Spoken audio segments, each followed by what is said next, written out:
So John Tomac said, mountain bikes and motorcycles are similar in that they both have two wheels and take body control to race. But motocross bikes are heavier and engine powered.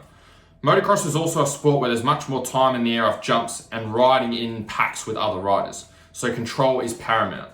Because of that, motocross riders need a combination of cardio, strength, and stamina to be able to be successful. So obviously there are some similarities there that John Tomac has pointed out between mountain biking and racing, which are reasonably obvious. In this video, what I'm going to do is I'm going to give you 3 ways that you can build each of those 3 areas. Okay, be able to build your strength, be able to build your cardio, and be able to build your stamina. Because as usual, okay, all of this stuff that we see in interviews with regards to fitness and training is quite vague. So I want to give you some actionable stuff in this video that you can actually implement and start doing today. For those of you that don't know as well, John Tomac is Eli Tomac's dad, and was also a former world mountain bike champion. So he's had a lot of experience racing at a high level for mountain biking, and also knows a reasonable amount about fitness and how to get someone ready to race as well. For those of you that are new to the channel, my name is Andrew Hammer. I struggled with riding and racing fitness for about 14 years of racing, and hopefully by making these videos, you don't have to be one of those riders and you can enjoy your riding a bit more. So there's 3 ways to be able to build your cardio, strength, and stamina. We'll start off with cardio. So with your cardio, there's 2 different types of cardio you've got to work on. So for mountain bike races are usually, normal cross-country mountain bike races are normally very long, okay, could be 2-3 hours plus. And so what they're using mostly is their aerobic energy system, okay, and they do lots of long rides. So when you're out riding, you're doing motocross or doing enduro, you still need to work on your aerobic system. And the way you can work on that is by doing longer rides actually on your motorbike.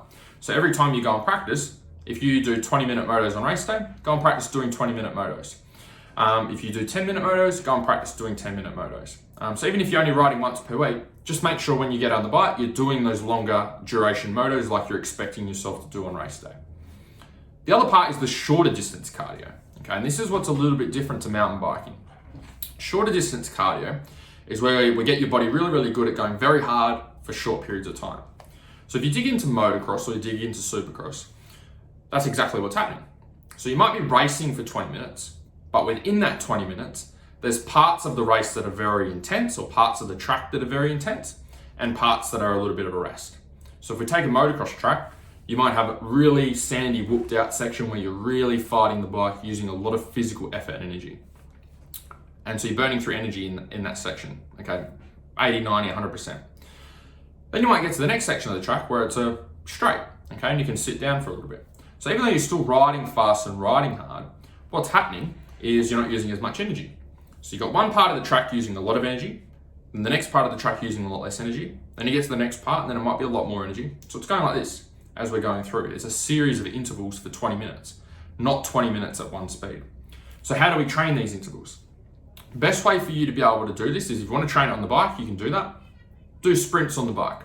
Do 1 lap flat out as hard as you can go, and then rest for a lap, okay? However long that will take. Or you could do 2 laps or 3 laps and then rest for 3 laps. The way that you implement this in the gym, you could jump on the rowing machine, do a minute flat out as hard as you can go, followed by a minute rest, and do that for 10 rounds. And what you'll notice with that is your heart rate gets very high, even though you're doing a lot of resting. And that's because the intensity is the thing that's being elevated. Second thing is strength. How do you get stronger? Okay, best way to be able to get stronger is to be able to lift weights. Okay, you have to think about how much your bike weighs and how much you weigh as a rider. So if your bike is 100 kilos and your rider weight, you weigh 90 kilos, that's a total of 190 kilos. So you need to be able to wrestle that 190 kilos around for maybe a 20-minute race. Okay, that's a lot of weight to be able to wrestle around. So the stronger you can get yourself, the lighter that bike will feel. Okay, and that's what John understands, and that's why Eli does strength training. Because I understand that, especially riding a 450 and doing the long motos they do, especially more so in the pro motocross, is that the stronger they can get themselves as a rider, the lighter the bike's going to feel.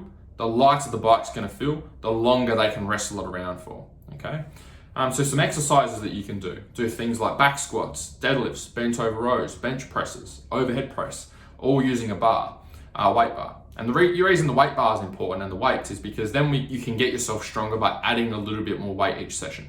If you're just using body weight and you weigh 90 kilos, you're only ever going to get good at moving 90 kilos.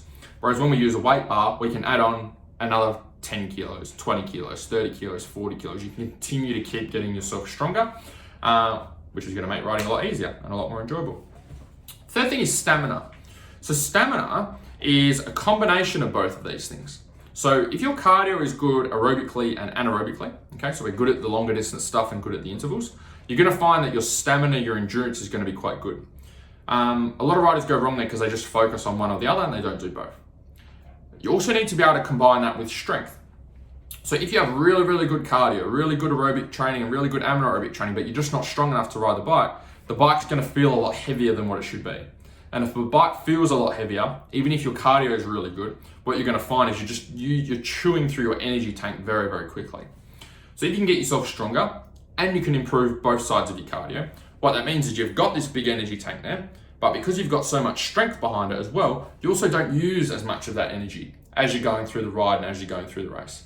So your fitness and strength will always drop off, even at the highest level, it always drops off, but we want it to drop off like this, okay? We don't want it to drop off like this. And that can mean then you can ride harder for longer periods of time, and that's how you improve your stamina. But you've got to make sure that you have each area covered. If you're not covering an area, find out what you need to do, take what I've just given you, and start to fill the holes in your training.